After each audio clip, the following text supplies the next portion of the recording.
Over the years, my dad's dream to Alaska seemed further out of reach. Him getting up in the years, it seemed like a dream that couldn't come true. But sometimes you just gotta make dreams happen.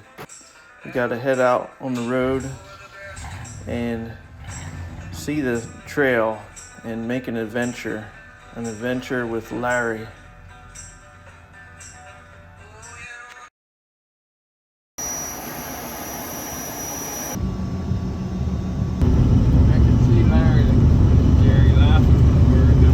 Oh yeah, he's gonna be really dumb on us in that little plane.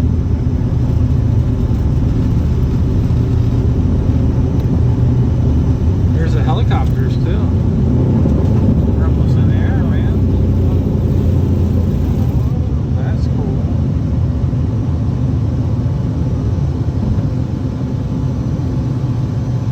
Wow, God.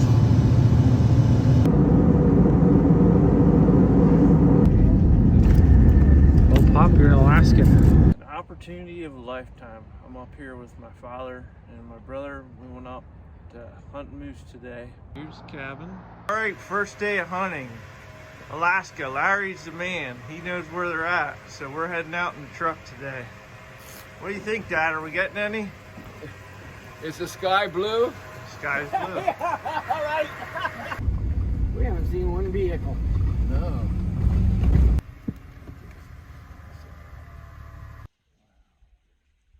Down along the lake here. Gotta look for the moose. Clear across that lake would be, if I could see it, you know. There's the moose over there, I'd see it. Pull that in. You can. I am. Okay. Well, let's go here moose hunting tomorrow. Well, I'm gonna check the water and see how high the river is. Oh. If the water comes up, we can't get in here. You see a bull here, we're gonna shoot him, Chet. If it's legal. Sure, let's shoot him. You wouldn't want that to be a foot deeper. I can handle a foot, but not much more.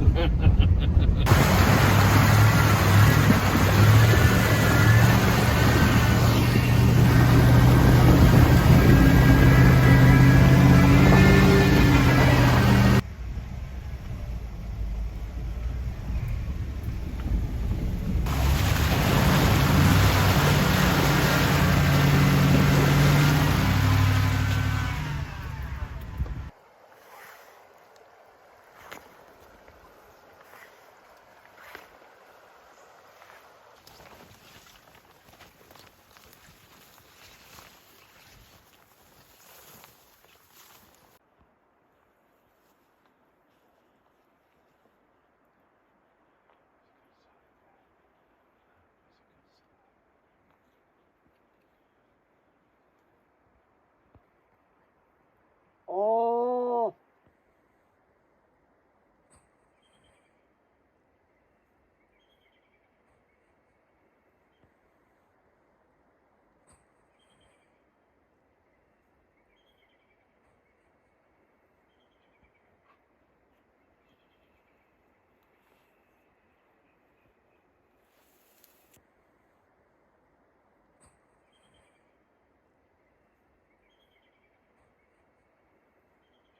Yeah, the biggest thing is going to get up that bank. I'm telling you, that's going to be rough.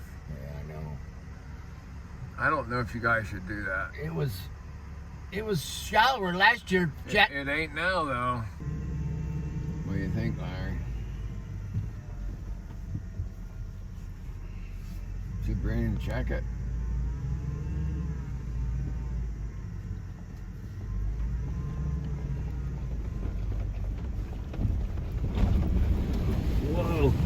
Whoa, keep going, man.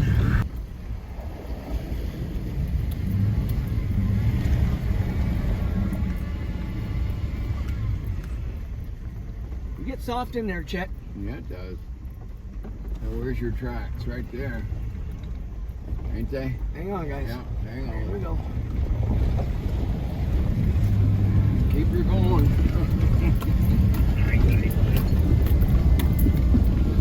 This is bad. That's why you need big tires. man.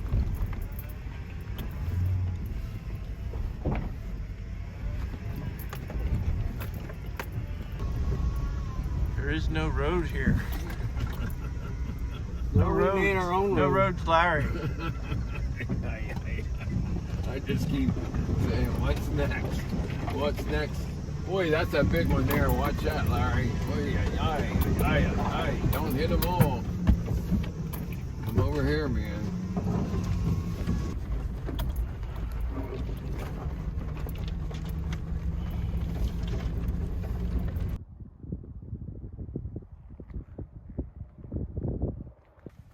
That's crazy. So you have 2 tanks. Each wing has a tank. 18 gallons each.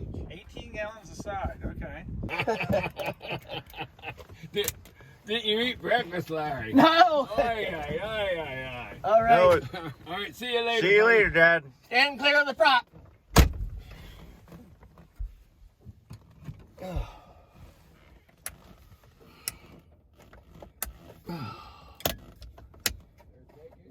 Going in the bush plane.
Larry says not to get too close to him. You gotta be careful, but. I know.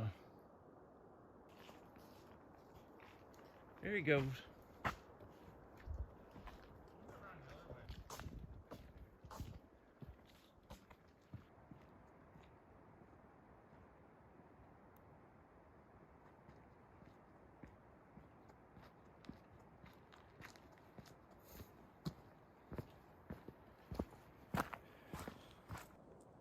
Glacier National Park, and down here is that moose we just walked by, waiting for my brother to come up here. We're gonna hike to the top today, but it's gonna be an awesome adventure. Here's the path walking up to Glacier.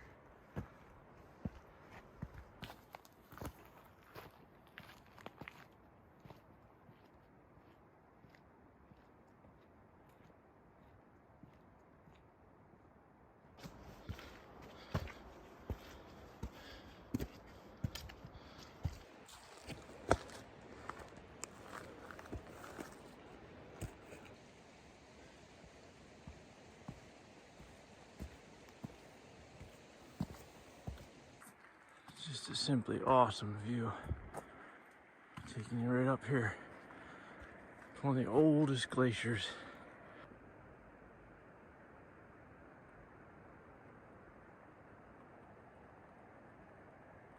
Man, they can move. That's a big one.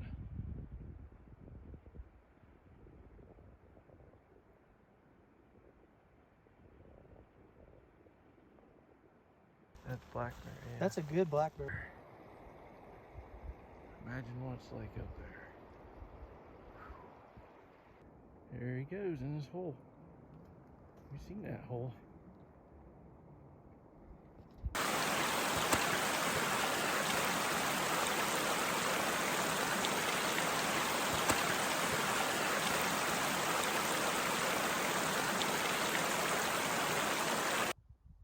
This trail is awesome.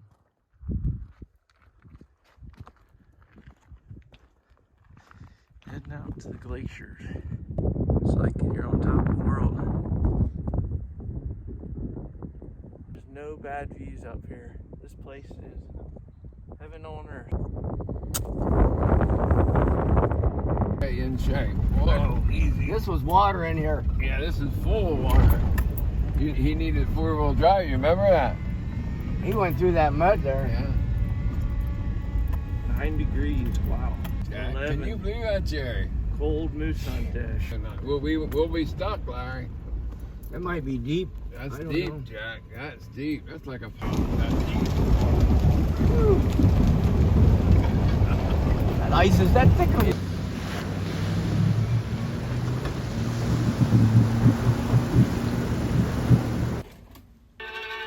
After long, hard days of hunting, we saw 5 bulls, but none were shooters.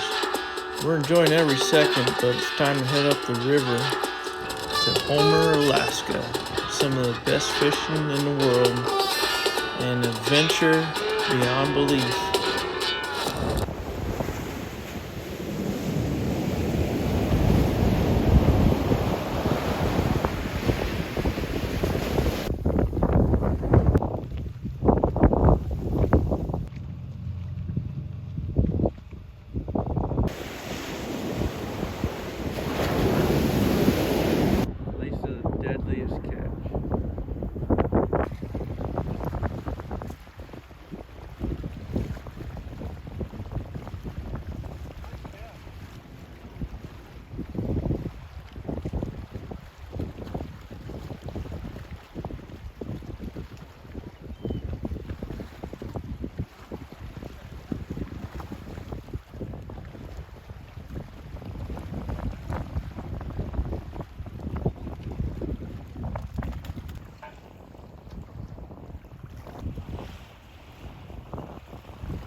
There's sea lion out there.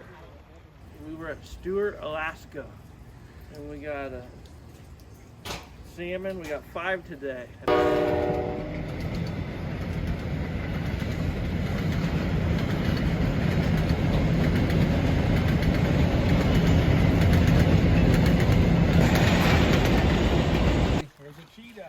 Did wreck on one. These are old ones. I wrecked on one like that. Oh yeah?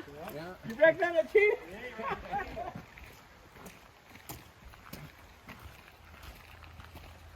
He's burning firewood. That is a nice house. This is one of them moose we got. Look how huge that is. Oh my goodness. How many inches is that? 82. 82. So is this a state record? Well, no. You know, it's really close to width-wise. Yeah. Record width-wise. They've been here a while. Yeah. There's some beaver traps. Beaver trap with teeth This in is a good for your wolverine or Yeah. wolf. That's a wolf Yeah, trap. those are number 9 Alaskans. This is a new house. Yeah. So the native people did that as a symbol of good luck. Yeah. Okay. Or yeah, I think so. But then That's the original chain, I think. yeah, the chain looks original. They got a new piece new- on the end pieces. But that trap's probably worth some good money. yeah. It's about 20 years old. Oh, gee. I think he was 20, wasn't he? Yeah. The teeth rotted out. When you hit the ground with that. Oh yeah, look at that. How he bent that. Higher in the mountains. There's a lake up here. There's a grouse. Walk down the Rainbow Lake. Seeing the grouse. It's an awesome place. Now we'll throw our lines in, see if we can catch some fish. All right. Look at that. All right. Check it out. Rainbow Lake. Awesome fire starter. Well, just look at that. The more you rip it, the easier the fire starts.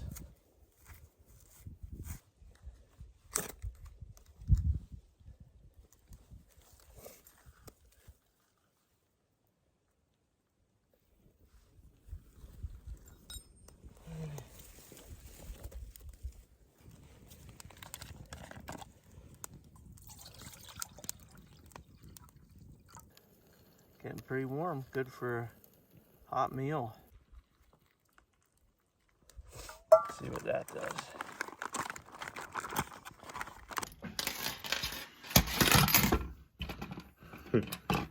My dad used to trap fox with that when he was a kid, and it wasn't strong enough to hold a fox. Yeah. So he took another trap spring and wired it in. Virgil Campbell, right? Yes. What's the name of your business? IRBI Knives. I'd rather be independent. And what part of Alaska is this? We are in Moose Pass, Moose Pass. about 20 miles north of Seward. You have a big history in this knife business. Yeah, my father started the place here in 1971, so this is our 50th year in business here. And you've been in this business for at least 20, Yeah, 25. I started making knives in the mid-'80s. Yeah, that's a with long my time. father here, so. So you do all sorts of handles? All sorts of handles. There's a baby mammoth tusk, Yeah, look at that. Alaskan coral, mammoth leg bone, stellar sea cow bone. Sea cow bones, Yep. that's what it was. Yeah. Well, there's staghorns right there. Staghorns, yep. They make nice handles. Yeah. There's Oh, muskox. yeah. You turn them into handles. Yes. Sheephorn. Yeah. Basically, whatever you want, I can do it. Where'd you find that? A lady in Seward gave it to me. Yeah, this is a 200-pound pneumatic. Yeah, tell me a story. How do you find something like this up in wilderness area Well, I like actually this? found this hammer right in Moose Pass. There was a fellow who was an expediter for the gold mines in the area back in the 40s. 30-ton press. I use that mostly when I'm doing Damascus. So I'll put another die in here and I'll come out of the forge at 2,000 degrees and start pressing it. A little piece of mosaic. That's one you carry. Yep. There's a leftover piece of it. That's not easy to do. That's a leftover piece of it. It's just jelly rolls and radials. Wow. That's fancy work. Well, where's the one with the Alaskan stars? Well, I know that's one I'd like to see. yeah, it's not done yet. Okay. When I cut this up, there's actually 4 flags. There's 1, 2, 3, 4, and then it'll be right on down. All right. Yeah. So there's the Big Dipper, see, and then the North Star. That's going to be for the Pioneers of Alaska convention next year in Juneau. Okay. That'll be nice. What Yeah. kind of handle are you gonna put on? Don't know yet. What handles you got here? Is the finished one with Oh, the butts on? How do you do that? Well, the butt caps are all made kind of like that. There's a thin piece of copper. I cut the spacers whatever color I want. And then on top of the copper, I use nickel silver brazing rod, Okay. and that's what makes the butt cap. Okay. Yeah, it looks nice. Yeah. That's your signature mark there. Well, pretty much. Yeah. Thanks for showing us You here. bet. And anytime anyone's in near Seward, Alaska, or your part Moose Pass, right? Yeah. They can stop by. We're here most days. All right. Here. I'm making some Martin boxes, All right. and everybody up here runs like 110s or 120s. Either double or single spring converse. But there's one old boy that traps on the other side of these mountains out in Prince William Sound, and he runs his boxes like this, and because he's got a mixed assortment of footholds, which is kind of what I got. So I figured I get these boxes made, a couple dozen of them, and I'll scatter them out on a couple of spots. I'm prospecting some new country, and I'll put a little scent in them, paint them and stuff, put a little scent in them, maybe a little meat, like little pieces of meat. Get them back, get them ready to go in. There's a story about a town called Portlock. If you go down the coast, it's about maybe 70 miles from here, 80 miles from here. It's right when you turn to go into Cook Inlet. There's a really nice bay right there called Port Chatham. And Portlock was an old town that was built in Port Chatham, specifically for salmon season, to collect, to process salmon. Across the bay, there was an old chromium mine in a place called Chrome was the name of the town. Well, in the 1900s, like 1920s, 30s, in this chromium mine, people started going missing. Like, they would disappear. And it was very common. Well, later on, when Portlock got real big and was doing a lot of business, doing a lot of salmon, in like the 30s, they started having the same thing happen. Hunters would go missing. Fishermen, people go pick berries, they wouldn't come back.